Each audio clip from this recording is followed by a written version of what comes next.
I'm with you. Grab my hand. Grab my hand and get up. You got it. You hear me? You got a chance. I don't care what nobody say. I don't care what you're going through right now. I don't care about none of that. You got a chance. You hear me? You got the same 24 hours as everybody on this planet. You got a chance. You hear me? I'm supposed to be dead. You hear me? I was the first to make it out time. Welcome to Pushboy. I'm supposed to be dead. I'm supposed to be in the penitentiary. The earth stopped. You hear me? Yeah, I'm not introducing Sydney myself. Francis. I am _ Mr. Ambitious. I am Pushboy Podcast. You are Pushboy Podcast? Y'all know me. I'm Duran, man. You see the name pop up. Duran, the guy that don't care about basketball. Here you go. I'll do mine too. Didn't watch the NBA Finals. Yeah, you know. Forget all about that. And we have this lovely young lady here. And we have a very special guest. My name is Linda Spruill. And I'm at Spruill92 on Instagram. I'm a curvy / plus size model.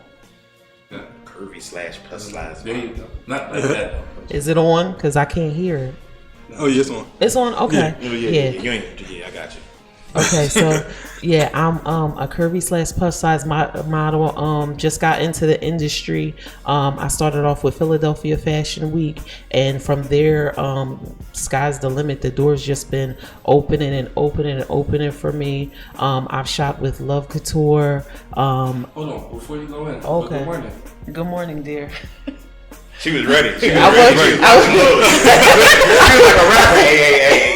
So, I thought that was a green light. I was ready to go. I was going to spit my resume out here and let the people know what, you know. So, Linda Spruill, welcome to the show. Thank you. I appreciate that. Good morning. God. I was ready for him. I like it. And, one of the things about our show, we highlight people that's doing something from modeling, anything that's catapulting your career. And right. I seen you shouted us out on one of your radio shows, so now you're here. Shout out to the Real Rap TV show, EA. Real Rap TV show. What's up? So, interesting, man. So you got into being a plus model. Yes. How long you been doing it? I just started in March, so I've been doing this for about 3 months. Wow. Okay. 3 months. Now, I'm gonna just jump right into it. That's right. Yeah, I mean, you said you're a curvy plus size model. Right. Now, explain to me. I mean, the words might be obvious, but explain to me what is the difference between a model and a plus size model? Why is there a separation? I think that there is a separation because people are looking for an explanation for why is this full-figured woman on the runway, and people have a stereotype in their mind that says beauty is a size. I disagree with it wholeheartedly. I know many beautiful women that are big and gorgeous, and when they come down here, they command the room. Like, as a man, I don't care what you like. You're going to turn because she just has that much presence about her. And I've seen it. So to me, there is no stereotype. But I think that stereotype still is there. The whole premise that you have to be olive oil and you have to, just fit the bill and fit into all these different things to be a model. And so that's why they use these words. Like I said, I don't agree with it because I'm definitely not small. But like I said, if you put me on the runway, everybody gonna start shopping. That's all I know. Does it bother you in any kind of way that narrative is up there? It doesn't bother me. What I have done, and this is the answer to your question, what inspires me. What I've been able to do is I've been able to take that stereotype and create an alternative to it. So what would happen is these women who are out here who have these different mindsets, they will come to me and they will say, Linda, I see what you're doing and I'm inspired. I'm getting life from the things you do. And, it's helping me. I've been in this situation, or I've been in that situation, or I thought that I was less than because, I wasn't small and I wasn't skinny and I wasn't this and I wasn't that. But now I see you too, and I see that it can be done. You know, girls coming up to me saying everything's just not for the skinny girl. You know, it's just not all that, and it's the truth. There are beautiful women out here that believe that there's something wrong with them because they're not small, and that's not true. And there's no reason that I have to have a label on my store. Why do I have to go to a big and tall? Why can't I just go to the store and buy my damn clothes? I feel you. You know what I'm saying? I understand. Or why do I have to go somewhere and be in the height that I am, sit on an airplane with my knees pressed against cutting through? You know what I'm saying? Why is That's this? true. Why is this? Like, is sure people run the world, or small people run the world? You know what I mean? It's just size discrimination, and I feel like, you know, you got racial discrimination, racial prejudice, all these other prejudices, age prejudice, size prejudice discrimination is one of the biggest things in this world. Yeah. But it's never addressed. But I think the message, like you were saying, is important for women to know to love themselves. Definitely. That's what they are. You know what Yes. Everybody. I think a lot of women is confused on loving themselves first and trying to exist in a world where they're trying to please or get attention from a man to look a certain way. Right. So, Yeah. like, And I want to speak on that too, because what I also have found out is that confidence draws men. They're attracted to that. confident. Yes. Like, you know, you can be big, but like I said, if you have that confidence and you exude the aura that he's talking about, you're gonna draw them in. Are you confident? Yes, I'm extremely You don't see it confident. spewing off of her right now? Just go You know, it's like you know, they're gonna gravitate to that because that's attractive. Yes, it is. A woman that is sure of herself and knows who she is and knows what she has to offer is attractive. And I think a lot of them, they just don't realize that. They don't realize that if I think I'm bad, he gonna think I'm bad too. Like they don't realize. It's the same thing for men. They don't. Yeah, you gotta have confidence. Yeah, you carry that confidence in that room. You gotta talk to her. Exactly. Look, listen. Sometimes you ain't gotta say nothing. You walk in there with the right confidence, you step to her with the right thing. She like, all right, let's go. Like I asked him this all Where we the going? time, like, yo, I'm like, you don't want no guy that want to ask you for a kiss. You want a guy to take you. You want a kiss. Niggas like, yo, can I You have to be a gentleman about it. You gotta love more. Yeah, I love it. You have to be a gentleman about it. I love more. You have to be a Mine gentleman. was pressed against yours. Oh Yeah. goodness gracious. It's a but you love a woman with confidence. Yeah. So you said it's been 3 months. So Yes. Prior to that, what were you doing? Like, was it something you knew that you always wanted to do? To be honest with you, I always thought of doing it, but I didn't know that it was something that was so accessible to me. So what happens is, me and my girlfriend, we just went out shopping one day, and she said, hey, we're gonna go to lunch and we're just gonna have like, you know, little girls' day and go shopping or whatever. So we goes out, we go in the store, hey, this cute, girl, this cute, this cute. We looking at stuff or whatever. So, you know, we goes in the dressing room, we're trying on clothes. So I stepped out the dressing room with an outfit.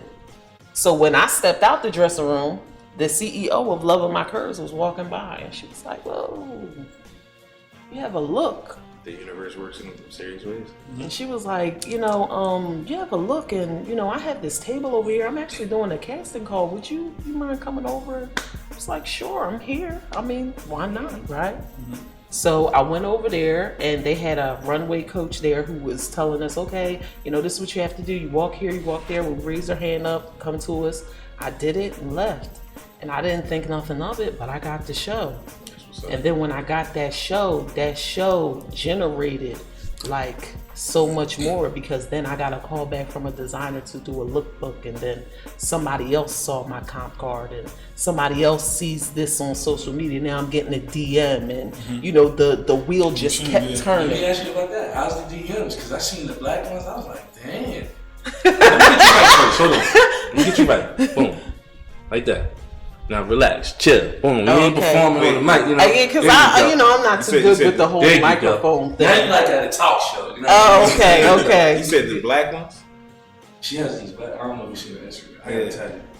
She has a black magazine. What's the name of the magazine? Oh, I was in Crazy Model magazine, and on July 5th, Plus US magazine. I'll be in that one as well. That's getting ready to come out soon. So shout out to that's the photo.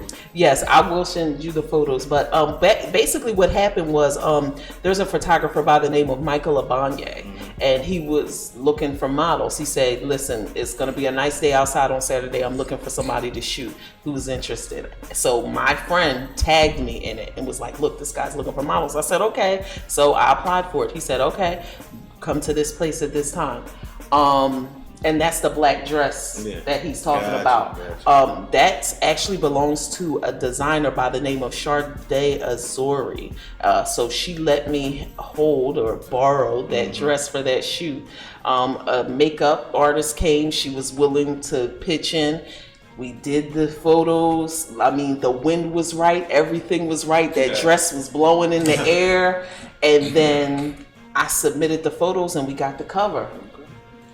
How long was the shoot? How long you shot that? It was like from 9 to 5. 9 to 5? Yeah, it was like from 9 a.m. to 5.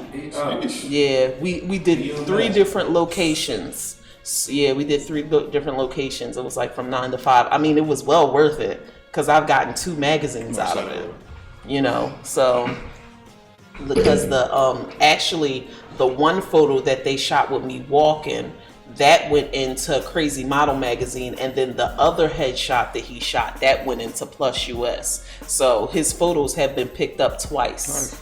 And shout out to Alicia Wu, that's his niece. She's the one who took the picture of me walking. He had his niece there with him. So shout out her. She took that picture and he actually took the headshot. So those photos have been getting picked up. So Congratulations. thank Very you. good. That's crazy. That's 3 months short time. Wow. Yeah, I've done a lot in like the past 3 months. Like I've done so much, and that's why, you know, that's why I said like it had to be meant for me. Can you because see yourself yes, like years and years with this? yeah, definitely. As long as I, you know, keep the momentum going. That's part of my next book. No, I'm good. That's part of my next question. Like, what's some of the things you like to accomplish from modeling at this point in your career? In your fresh, newly career. Yeah. Like, what's some of the things you see for yourself? Well, I definitely want to get into television. I'm talking to somebody right now about a commercial. So, you know, we're still negotiating on it right now. So I can't really say too much about it. But, you know, I would definitely like to get into television and get into some acting if I could. I could definitely see myself going in that direction. Definitely. So, yeah, hopefully that will come to fruition. So I'm curious, what kind of modeling, like, I know it's plus size modeling, like, Right. what do you be modeling? Like, it's all like So I've dresses, done- lingerie, anything, like, what's that? So I have done like anything from like career separates. I've done like vintage clothing. I've done sportswear. I model for in Philadelphia Storm of Fashion. I model for a designer by the name of Felucian. So he does like athletic wear and things like that. So I've modeled like things like that. And you know, just I haven't done the swimsuits. And I haven't done any lingerie type of things, but like anything else besides that, I think I've already tackled because I've done like we talked about the fancy evening gown from Sade Azori and different things like that. So yeah. And do you find it it's a woman dominated business where obviously it's all women, right? Is it catty? I think it can be Like, because do you see, like, is it a bunch of nonsense in the back sometimes, or does it run smooth as people think? Behind the scenes. Yeah. well, I mean, I think to be honest with you, it's extremely intimidating, especially walking in the door. When I was doing my first show, first of all, I had no experience whatsoever. Yeah, I told you the story. I was at the right place at the right time, right? I got picked up, so I didn't know anything about modeling. I didn't have a walk, you know, and it just seemed as if everyone else was so much more prepared than I was. But even with all of that against me, that wasn't enough to make me give up. Gotcha. I was gonna still chip off at the block and keep trying regardless of what was going on around me, because at the end of the day, I was good enough to make the cut. I'm still here. I still have a place. So, you know, I did the show, and what I did was I became like a sponge. I just tried to, you know, take mental notes and pick up everything that I can. And then on my off time, I worked on my walk. I watched the YouTube runway shows. What do they do? What does Naomi Campbell do when she gets down there? And how does she pose? How does Tyra pose? You know, looking at their pictures, seeing, you know, the different things that are posted up by Ella Quee and, you know, these different plus size models, Tabria Majors, and, you know, the ones that you always see. What do they do? How do they get it done? Because it's a way to get it done. I just haven't tapped into it. I just haven't discovered it yet. So basically what I had to do was I had to buckle down and do my research and figure out what is it that they're looking for. You know, what's gonna make me stand out from everybody else? And even though it's intimidating at times, you know, I have just as much to offer as the next model does, you know? And that's the mentality that I have to keep, because if I feel like I'm not worth it, that's gonna show. When I come down this runway, or when I cast for this designer, or when I'm taking photos, I have to own it. Yeah. To own what I do. I have to own me. And you know, if I don't feel that way about myself, nobody else is, and then they're not going to endorse it. True indeed. Cool. True indeed. So what would be like maybe like a message to someone that, being as though you started, that's trying to get into plus size modeling? What would you tell them? Modeling. Modeling. We're no longer plus size models, dear. We're just What models. would you say to that person at this point, being as though you have a little experience, you know? Well, that's funny that you asked me that, because I've already been approached that way. And basically, I just told her, I told her how to get it done, like the steps to take and what to do. But I would just tell them to just be confident and just own what you have. That's the word. Yeah, it's just like you have to own what you have. Like, you know, whatever separates you from everybody else, own that. Own that. Know it. And just make it a part of your I tell my brand. young and hand it off. I'ma sit in the car. I used to go visit my dog, now he don't speak at all. I need that Billy and Czar, I don't know what y'all on. I got the mind of a hustler, I sell cans and I'm gone. I give you game long, homie, if your loyalty strong. I'm talking for the people, black people, we on. If you ain't trying on your own, then I don't know what y'all on. Mission I'm on to put my family on. I know the feeling of being broken outside being home. Word. What hardship you've been through, I don't care what nobody else gonna say. I'm proud of you. Oh, Wallow, you don't know me. I don't care if I don't know you. I know somebody to know you. That's why you getting this message. Because I'm proud of you. You hear me? You doing your thing. You done went through all you know, I wanted that promotion. You went and got that. I got this idea. You gonna get business in life. Oh, I'm gonna be a better person. I'm gonna get back with my friend. You done that. I'm gonna get back. Oh, I'm gonna put my ego to the side. I know I did wrong. Let me get back with my girl. You done that. I'm proud of you for manning up. I'm proud of you for going after your dreams. I'm proud of you. I'm proud of you. I'm proud of you.